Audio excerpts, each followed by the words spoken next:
Hey friends, I'm Keith from Travel Made Personal, and today I'm going to tell you all about the first stop on our Alabama road trip. Last week in my Alabama road trip video, I explained that we try to stop and stretch every couple of hours or so. Newnansville, Florida was just a couple hours away from Dusty's house. That's my bestie and travel buddy.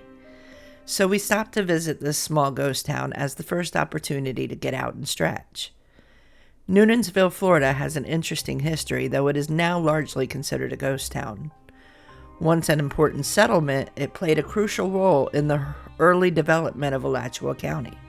Let's take a look at its historical significance. Newnansville's origins trace back to the early 1820s, following the establishment of the Arredondo Grant, a large land grant in Spanish Florida. As the region began to attract settlers, a small community emerged near what is now named Gainesville. In 1824, the U.S. government officially designated Newnansville as the county seat of Alachua County, named after Daniel Newnan, a military leader who led expeditions against the Seminole Indians during the early 19th century. Alachua County previously had no county seat until an act of the Legislative Council on November 15th, 1828 established one quote at a place in said county usually called and known as the Courthouse Head, 8 miles southeast of the Natural Bridge on the Santa Fe River and on United States Road known as Bellamy's Road. That said county site shall hereafter be called and known by the name of Newnansville.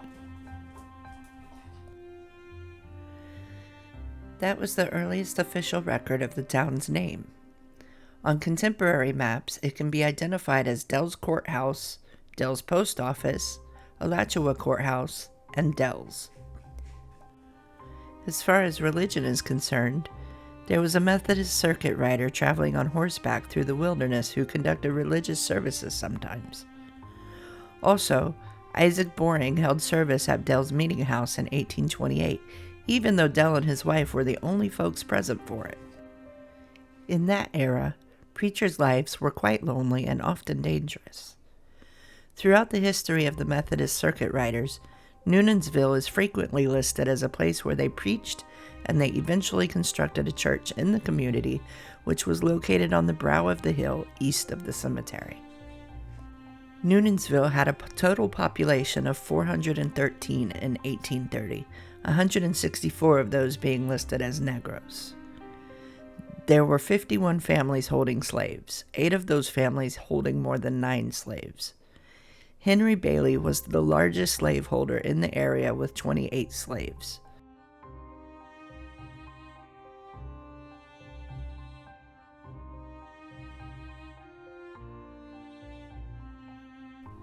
As a member of the Territorial Council in 1830, James Dell informed Governor Duval that the presence of Indians were annoying to the white inhabitants, asking for their removal beyond the Mississippi.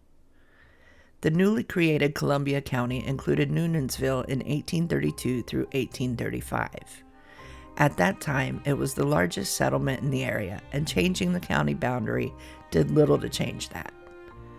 Newnansville character remained much the same. It continued as a small agricultural community where settlement depended on the removal of Indian attack threats. But it began taking on the character of a small village supported by outlying farms as more and more settlers came to the area. The town was surveyed and platted with lots selling by 100 or 200 foot parcels by Michael Garrison. A dwelling house, kitchen, smokehouse, and stable with fencing would sell for $200 in 1832.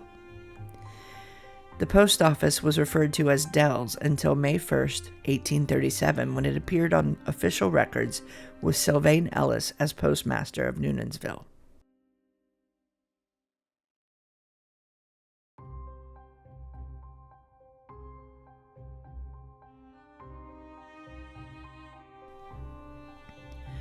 By 1835, the Territorial Council was considering making more public lands available for settlement as they recognized that Alachua County was still growing.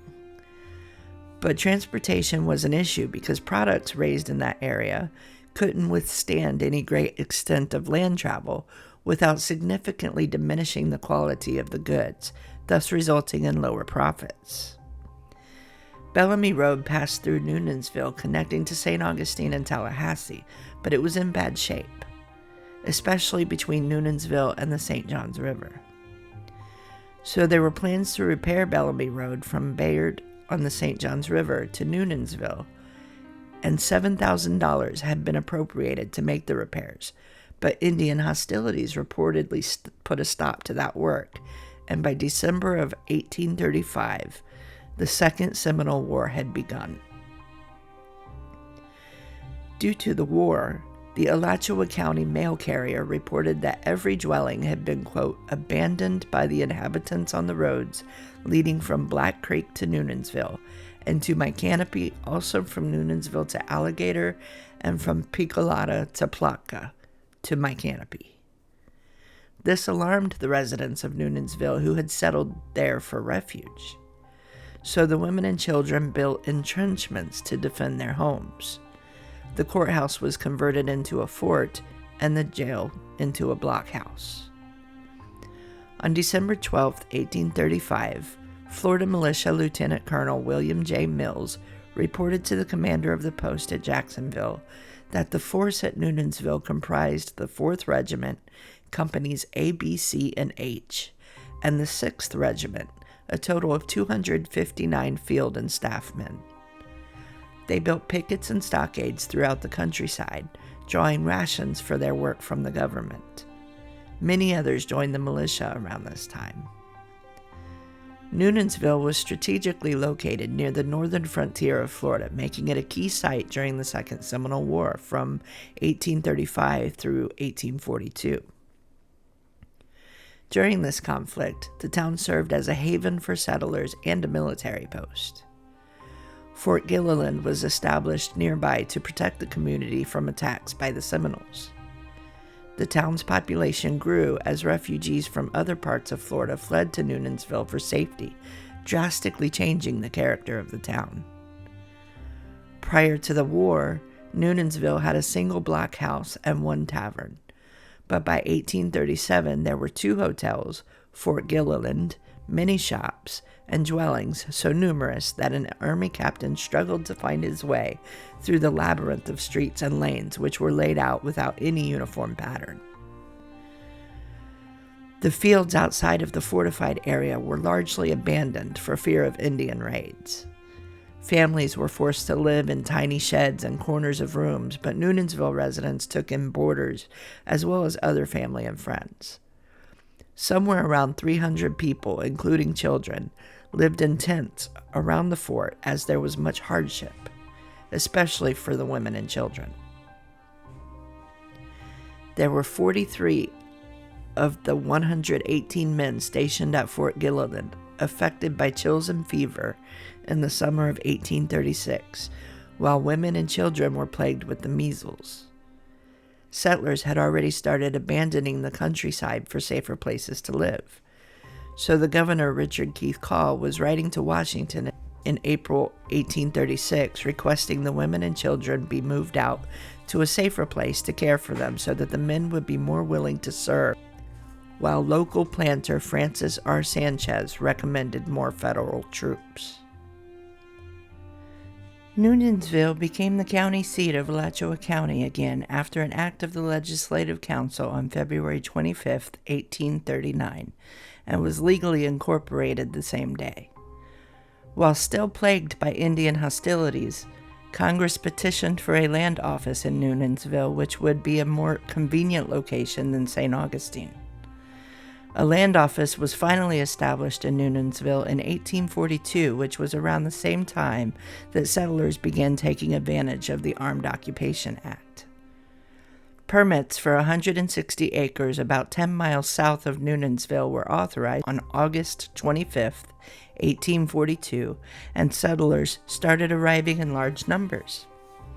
While St. Augustine had only issued 336 permits for land, Newnansville recorded 947 permits for 151,520 acres, and the population steadily increased after that.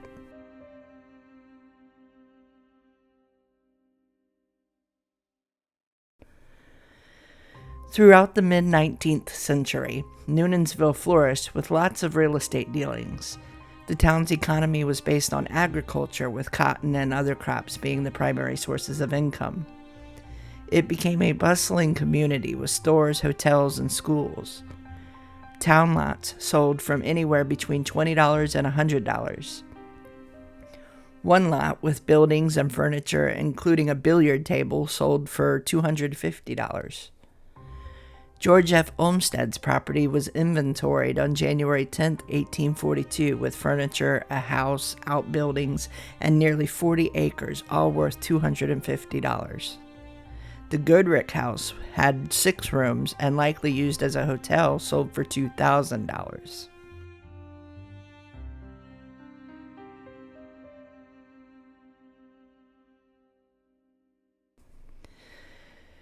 The first settlers to the area included the Dells, Knights, Burnett's, and Sanchez families, who continued living in Newnansville after the Seminole War. Charles Dell presided over the county commission in 1846, which turned its attention to repairing old roads and creating new ones. As the county seat, it also housed the courthouse and other government offices, making it the center of economic and political activity in the region. But the courthouse building was no longer adequate, so on February 7, 1847, the decision was made to remodel it so that it could be suitable for holding superior court, and 2 jury rooms were added for $150.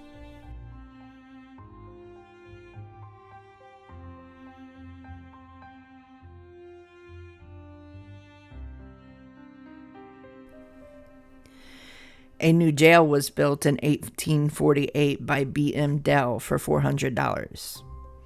On May 1st, 1848, the commission noted that the jail be built, quote, of hewed logs dovetailed together, double pinned, 1 pin inside, that all the logs shall be square, that the jail shall be 16 feet clear on the inside, and there shall be a trap door in the loft, that there shall be a door in the gable end above the logs, that there shall be 2 windows or air holes 18 by 24 inches square, secured by a double set of large iron bars crossing each other, that the door shall be fixed with strong hinges and locks, and a ladder for the trap door, that there shall be a sink or hole for a spring inside secured as well as possible.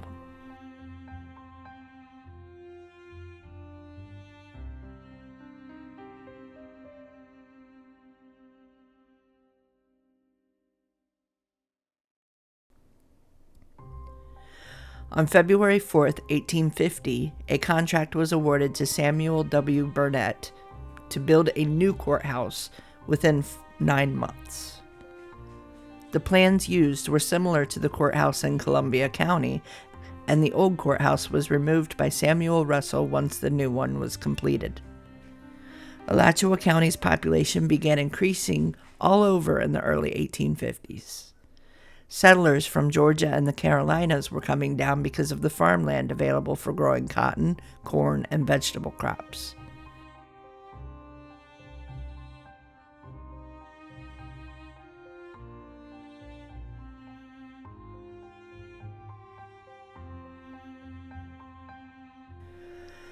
Newnansville's decline began in the 1850s when the railroad came to Alachua County.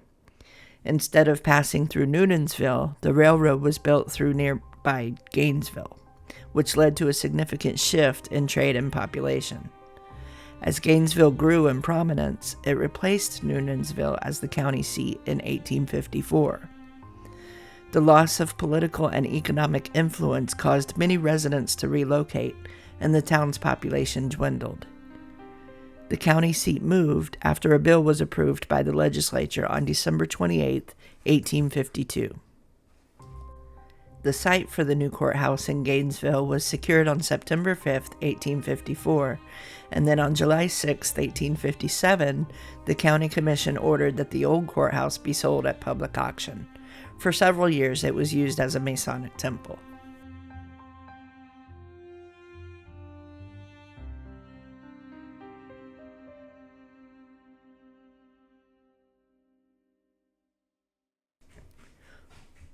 While farming continued considerably on the outskirts of Newnansville, most of its population began moving to Gainesville, and by 1883, Carl Weber noted in his Eden of the South that Newnansville had become so isolated from other portions of the county.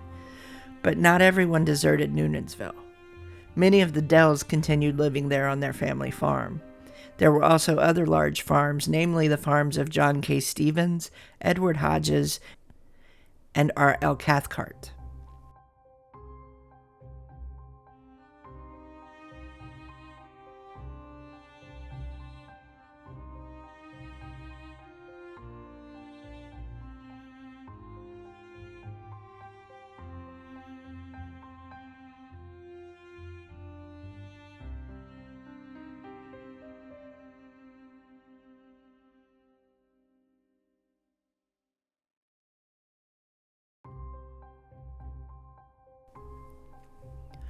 Newnansville sold on average 600 to 700 bags of cotton annually, which were handled by A.B. Edgell after he moved to Newnansville in 1876.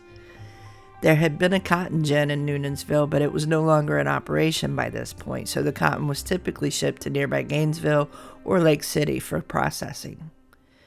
By 1883, regular patterns of china trees shaded the streets of Newnansville, where many water oaks and fruit trees were growing in gardens throughout the community. The one remaining hotel was managed by P.F. Olmsted. In addition to his cotton operations, A.R. Edgell sold general merchandise in one shop, while Herman Levy and E.K. Fagan sold general goods in other shops. W.H. Geiger and J.H. Love owned and operated drugstores, and the oldest physician in town was Dr. Williams. Dr. Cloud also practiced medicine here.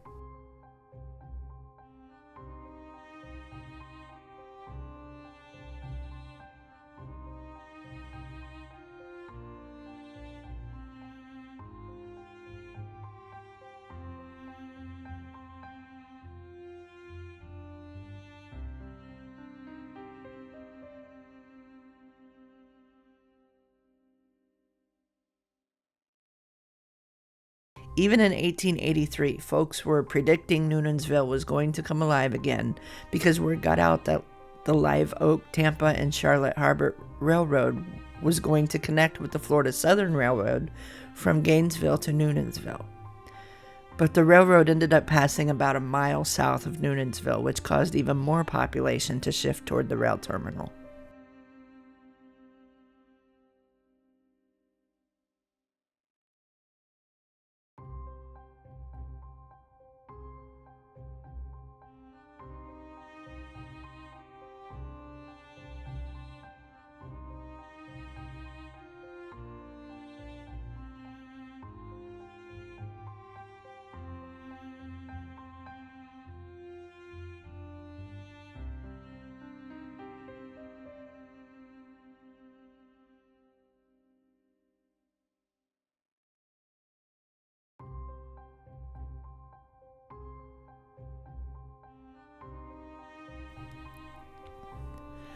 By the late 19th century, Newnansville was largely abandoned.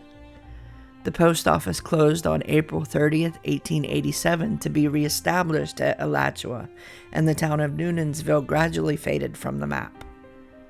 Today, little remains of Newnansville except the Newnansville Cemetery and a few historical markers.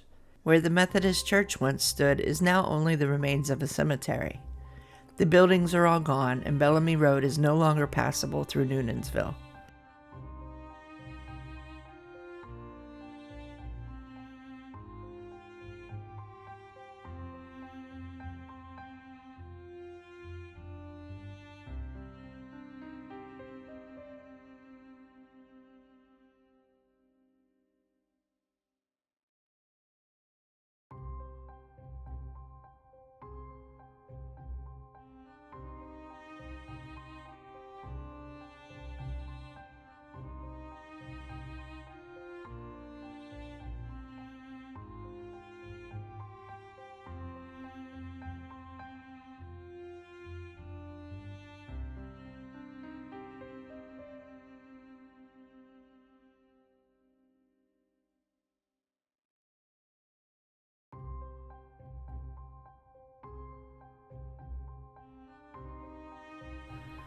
Though the physical town of Newnansville no longer exists, it holds a place in Florida's history as one of the early settlements that shaped the state's frontier.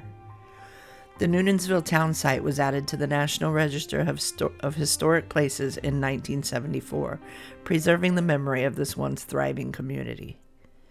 Newnansville's story reflects the boom and bust cycle experienced by many early American towns, especially those that relied heavily on agriculture and were bypassed by major transportation routes. Today it's remembered as a symbol of Florida's early settlement era and its role in the Seminole Wars.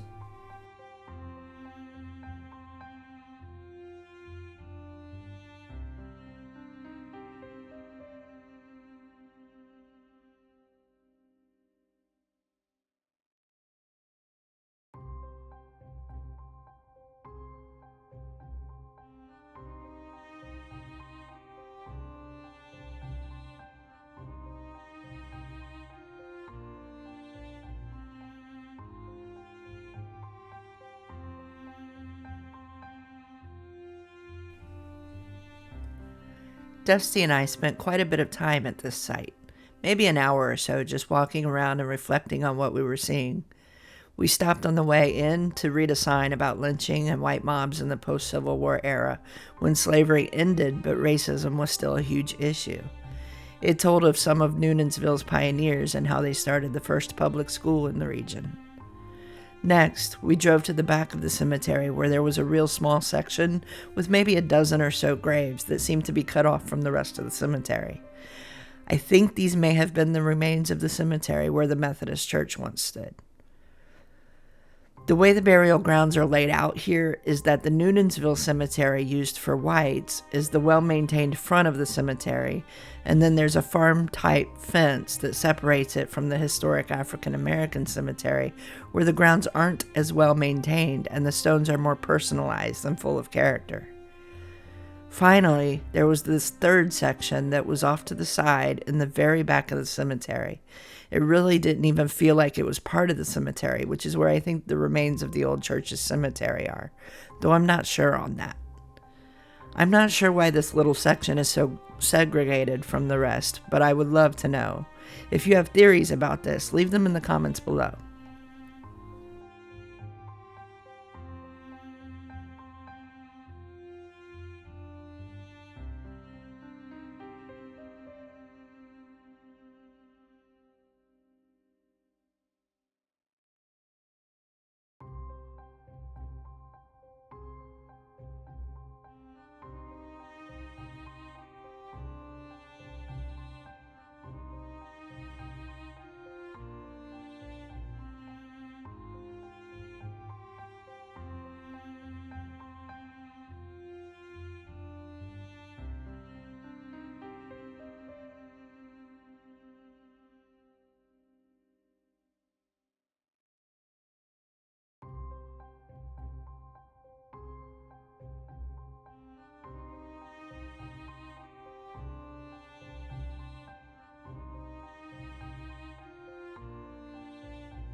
So after walking through that section, we walked through the historic African American cemetery and observed how personalized these graves were. You get a sense of the love and despair folks feel for their lost loved ones.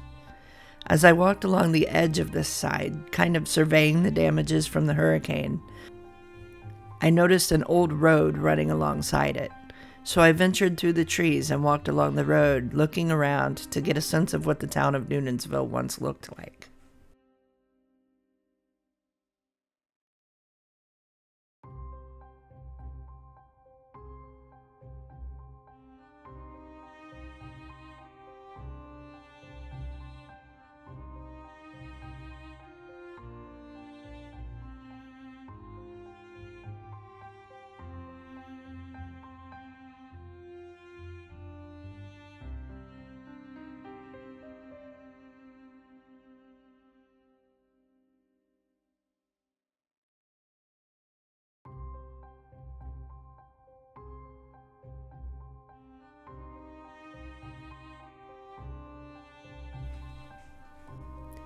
Due to Hurricane Helene, there were a lot of downed trees and limbs that did some damage to some of the graves. That's always sad to see, and I hope that whoever maintains the cemetery will work to repair those damages. We noticed several graves were painted purple, others with the colors of certain sports teams. A few of them were more customized, with elephants painted on them, for example. After walking through this section, we drove around to the Newnansville Cemetery side, and I immediately noticed that this side had somewhat of a grand entrance, comparatively speaking. The historic African American side simply had a chain link fence with a chain link gate that you walked through to enter, but this side had a road to drive into the cemetery with a grand brick entrance wall on each side and a bulletin board with information.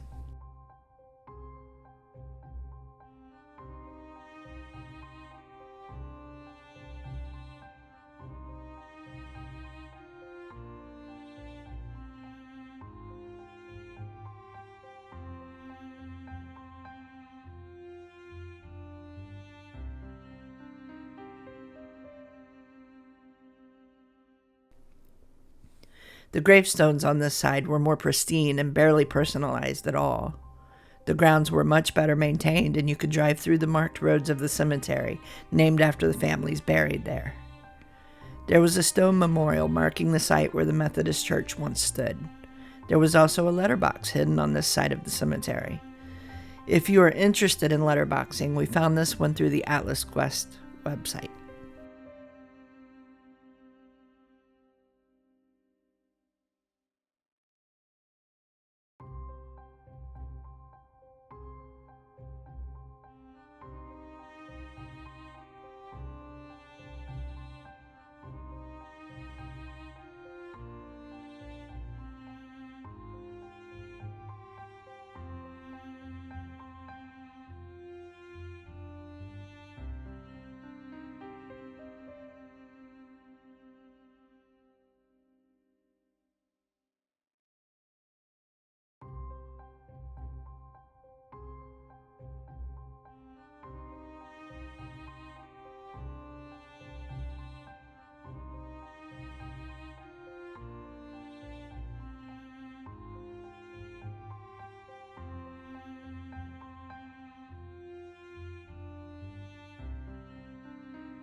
As we left the cemetery, we crossed the street to visit the historical marker for the Newnansville town site. There was a gate next to it and woods as far as we can see, so we're not sure what lies back in the woods beyond that gate. But it's safe to say the immediate area surrounding that marker and the cemetery was once the bustling town of Newnansville, which has now become part of nature again. Dusty and I appreciated our visit to the Newnansville Ghost Town. There were things that bothered us and things we had questions about, but we do enjoy visiting these small pieces of Florida history and talking about our experience there. If you have information about Newnansville that you'd like to share with us, leave it in the comments below. If you'd like to see more places like this, let us know that too. We love to get out and explore. In the meantime, Stay tuned for my next video about the Lake Jackson Archaeological State Park to find out how Murph started messing with us the very first day of the trip. Also, be sure to like and subscribe so you'll get notified as those videos get released. But for now, get out there and explore the world your way.